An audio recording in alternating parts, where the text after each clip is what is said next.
welcome back to the Geospatials. So, we are going to be learning spatial indexing. Now, if you can recall the first tutorial on PostGIS baby steps, we had introduced an aspect in spatial databases, and it was spatial indexes. We had mentioned that they make use of spatial databases for large datasets possible and faster. So, it fastens the process of querying the database. Now, on my right, you can see a diagram showing an R-tree hierarchy. So we'll get to that in a future part of the video. So how spatial indexes work is they form bounding boxes around their datasets, and then those datasets that are close to each other form other bounding boxes around each other, and so on and so forth. As you can see, this is a script that creates a spatial index in PostGIS. Now you use the create index clause, and then the name of the index you want to create, and then the name of the table, and then using gist, and then into brackets the name of the geometry column.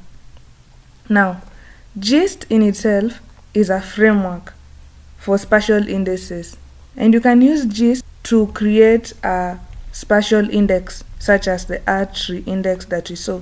The PostGIS developers built R-tree on top of gist.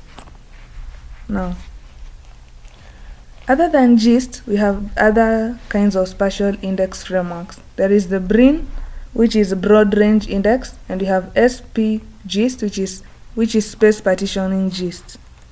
Now, if we delve into gist, we see that, as I mentioned, it's a framework. PostGIS built R-tree on top of it, and then it has support for multidimensional data and k-nearest neighbor kind of support.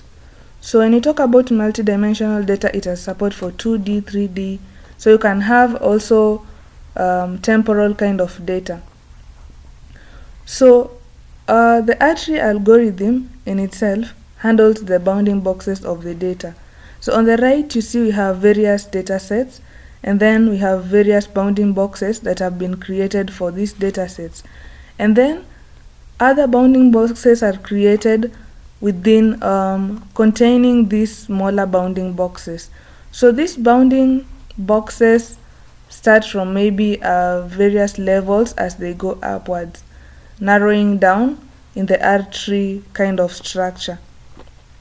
So this is what is stored as a spatial index. For the BRIN kind of framework, which is the broad range index, it first sorts the table values and then divides it into blocks and stores the ranging values in each block. So each of the blocks will now become the bounding box, right? Also, the SPGIST, which I said is the space partitioning gist, it's kind of similar to gist, but the difference is that it splits the data set where the data is more dense. Another difference is that it does not allow for overlap. So in the case where we had many overlaps due to overlaps of these bounding boxes, in SPGIST we are not allowed to have overlaps. So in order to make this possible, the bounding boxes are visualized, or they are stored as points. So these points hold of all of the features and their information. Now, this SPGIST is most suitable for data with a lot of overlap. As we mentioned, spatial indexes speed up the process of querying the database, especially where you have large amounts of data. So to test the speed, we'll first do something. We'll try and drop one of our indexes, check how much time it takes to run a spatial query, such as maybe st contains, and then reinstall our spatial index or recreate our spatial index and run the same query and see how much time it takes. So when you create a spatial database and create a table within it, automatically a spatial index is created. We'll be querying the NOIC neighborhoods table.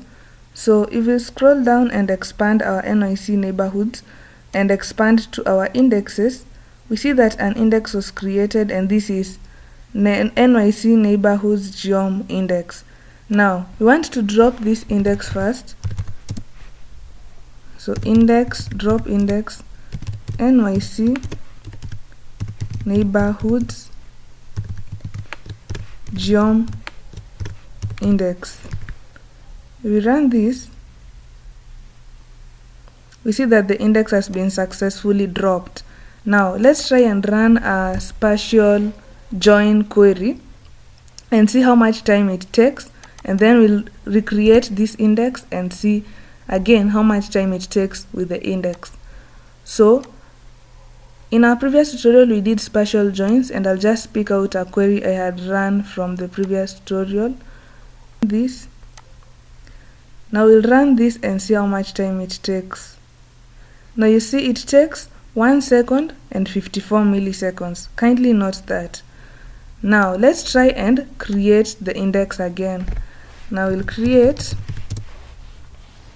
index, and then we'll give it the name NYC neighborhoods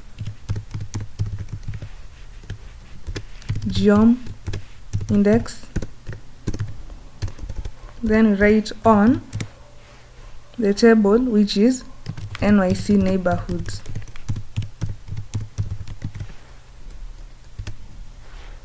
And then we're going to use gist, and we give it the name of the column. Now if we run this, we see that our index has been successfully created. If I refresh these indexes and check, we have a new index created. Now remember we took 1 second to run the other query. Now we are going to try and run it again with our index newly created. So the previous query, which was this one, copy it and then run. Now you notice it takes 836 milliseconds to run. Spatial indexes speed up the querying of data from our database. Now I know some of you may be curious to know if it is possible to create an index on more than one column. Now this is called a multi-column index. So what you do is you have to first specify the geometry column and then the additional column that you want to index. Now for this, you'll require to first install a B-tree gist extension in order to be able to do this. Also, we have partial indexes, and what partial indexes does is you're trying to restrict your index to a specific row or a specific value. So for this, we just add a where clause. Where, maybe let's say the name is equals to Broad Station. Then you give it another name.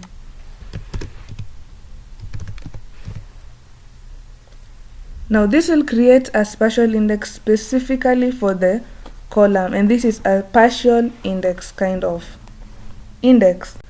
One more thing I'd like to mention is about analyzing.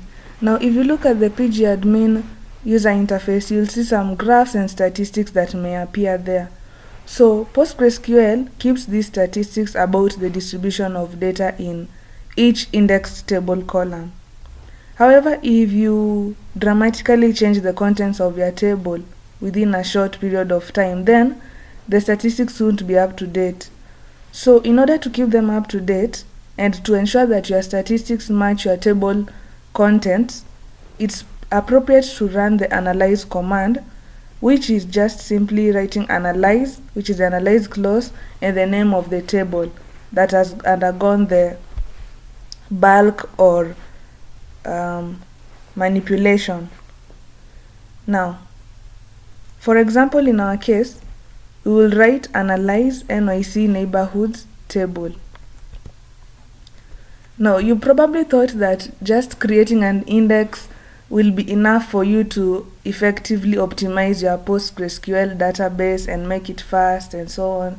But no, after creating a special index as we did, you are supposed to vacuum your database.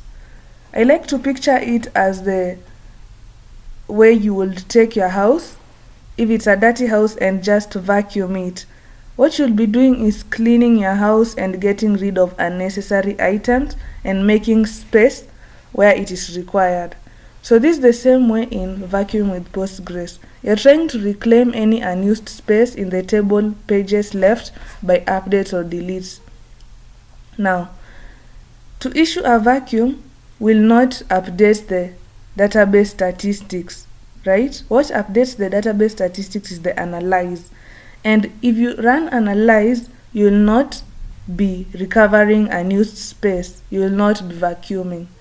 So in order to do both vacuuming and analyzing at the same time, you will need to run both commands together: vacuum, analyze, and the name of the table.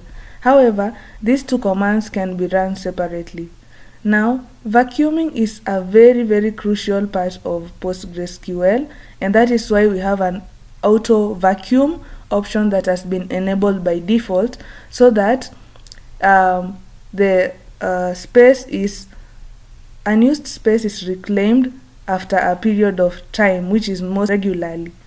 But in the event that you have manipulated large amounts of data or have loaded large amounts of data, it is advisable not to wait for the auto vacuum option and to vacuum your database manually.